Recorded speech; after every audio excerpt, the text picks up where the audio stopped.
Welcome to the Deep Dive. Today, we're taking a close look at a really unsettling case. Yeah, the disappearance of 20-year-old Keeslyn Noelle Roberts. She vanished back on January 18th, 2020 in Resaca, Georgia. Right, and we're working from a couple of online articles here. One called Disappear, the other Stories of the Unsolved. They offer slightly different angles, different details sometimes. Exactly. So our goal is to kind of weave those together, pull out the key facts, and really try to understand the timeline and the many unanswered questions around her disappearance. Okay, so let's start with Keeslyn herself. Who was she? Well, she was born October 22nd, 1999. Grew up mostly in Dalton, Georgia, went to Dalton High. Her parents, Shannon and Eric Roberts, and her dad, Eric, owned a trucking company, Eric Roberts Trucking.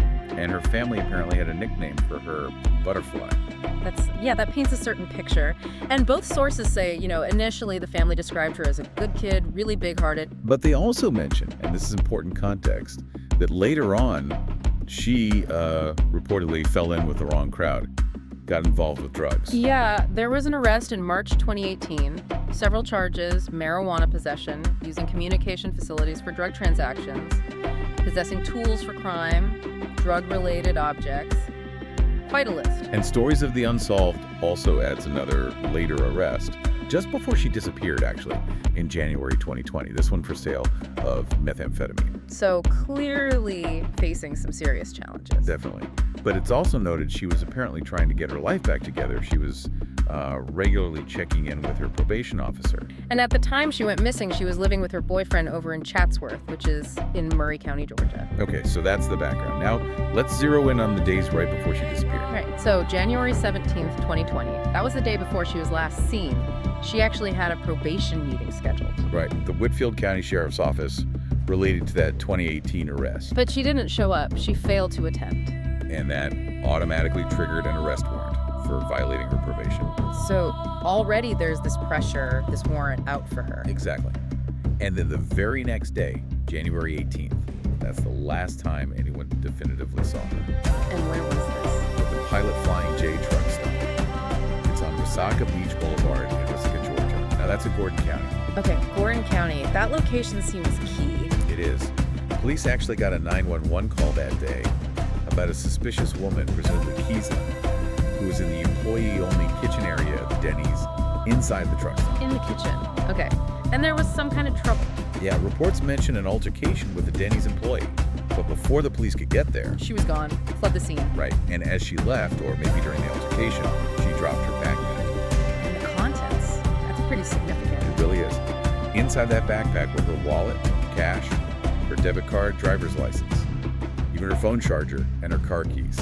Wow. Okay, leaving your wallet, license, and car keys, that definitely makes you pause and wonder what was happening. Absolutely. Yeah. It suggests maybe panic or just a very hurried departure. So then what? She's gone. Her backpack's there. Well, 2 days go by. On January 20th, her family actually finds her car. It's her white Toyota Corolla. Where did they find it? Abandoned way out in the far corner of the back parking lot of that same Flying J truck stop. The back lot. And her stuff. Most of her personal belongings were apparently still inside the car. Stories of the Unsolved specifically mentions her purse was in there. Okay, purse in the car, wallet, and keys in the backpack found inside. Yeah. But what about her phone? Good question. The phone wasn't in the backpack, and it wasn't in the car. So she likely still had it on her when she fled. That seems the most likely scenario, yeah. Although, could have been off, battery dead, we don't know, but it wasn't found with her other immediate possessions. But wait, if her keys were in the backpack she dropped inside the building, how did the car get moved to the back parking lot? That is a huge question in this case. Did she have a spare key? Or did someone else move the car for her? Or after she left? We just don't know. Okay, so the family finds the car on the 20th. When is she officially reported missing? Also on the 20th, with the Murray County Sheriff's Office, since she lived in Chatsworth. Okay. But here's a communication gap, apparently. According to Stories of the Unsolved, the investigators in Murray County weren't even aware the car had been found by the family until January 29th. 9 days later, that seems like a significant delay, especially when the car was found at the last known location. It certainly raises questions about coordination early on. Initially, it was a joint investigation, Murray and Gordon County Sheriff's Offices. But the family says eventually the GBI, the Georgia Bureau of Investigation, took the lead. Okay, GBI involvement usually means they see it as pretty serious. Then, a couple of months later, in March 2020, another discovery near the truck stop. What was that? Clothing. Found in some bushes near the trash dumpsters behind the Flying J. And they believe the clothes belonged to Keeslyn. Oh, wow. That adds a really ominous layer. Finding clothes discarded like that. It really does. Yeah. Now, police have apparently conducted numerous interviews, but nothing about what those interviews revealed has been made public. And officially, the stance is. Officially, law enforcement has stated they haven't found evidence, means, or motive for foul play. But finding her clothes near a dumpster, that feels like it points somewhere, even if not definitively foul play. It's unusual. It's very unusual. Yeah. And it complicates the narrative. Now, there was something else happening at that same truck stop around the exact same time, wasn't there? Yes, and it's a point both sources bring up. Another young person went missing from there just 2 days before Keeslyn. Who's that? A 21-year-old man named Caleb Nathaniel Smith, also from Chatsworth. He was reported missing from that Pilot Flying J on January 16th, 2020. 2 days before Keeslyn, same place. Also from Chatsworth. That seems quite a coincidence. It does. Now, tragically, Caleb was found deceased on February 2nd, 2020. His body was located in a wooded, sort of marshy area near Sugar Valley, also in Gordon County. And the cause of death? It was ruled an overdose. Authorities stated there were no signs of foul play in his death. So, officially, no connection between Caleb's death and Keeslyn's disappearance. Officially, no evidence has been found linking the two cases or even confirming they knew each other. But, Some people, including maybe family or community members, believe they might have run in the same circles.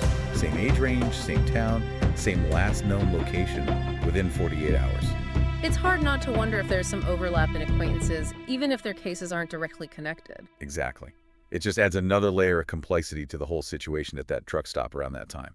Absolutely. So, amidst all this uncertainty, what about the family and the community? What have they been doing? Oh, they have been incredibly active, really tireless.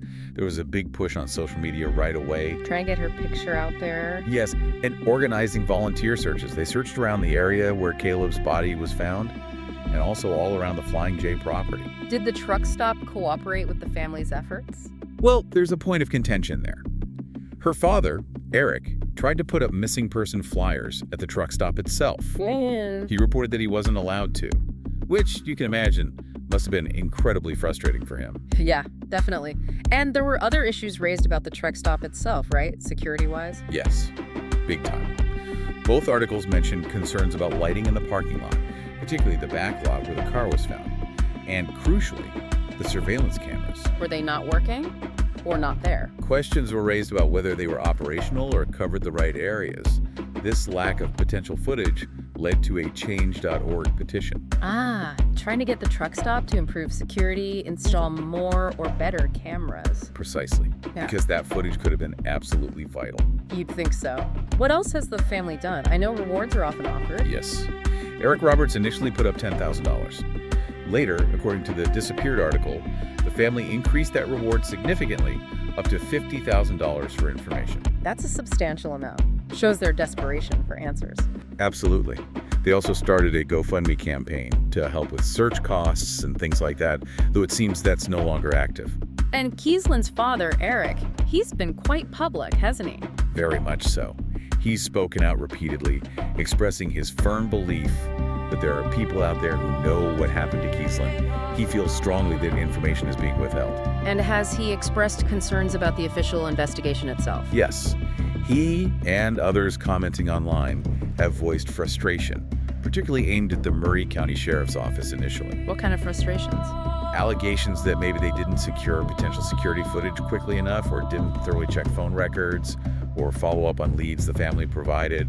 You know, the kind of concerns that arise when answers aren't forthcoming. Understandable concerns for a desperate family. Did they take any action based on these concerns? They did. The Roberts family ended up hiring their own private investigator.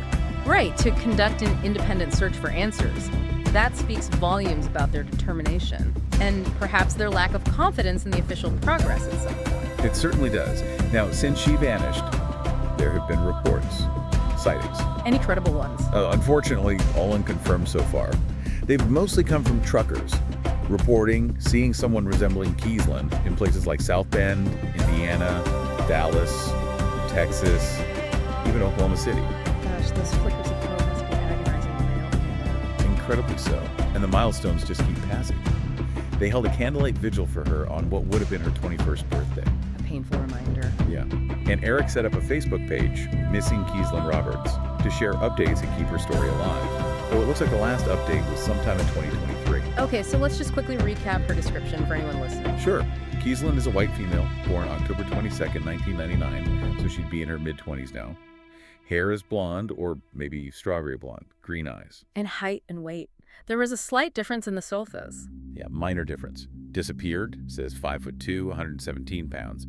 Stories of the Unsolved has her at 5'6", around 125 pounds.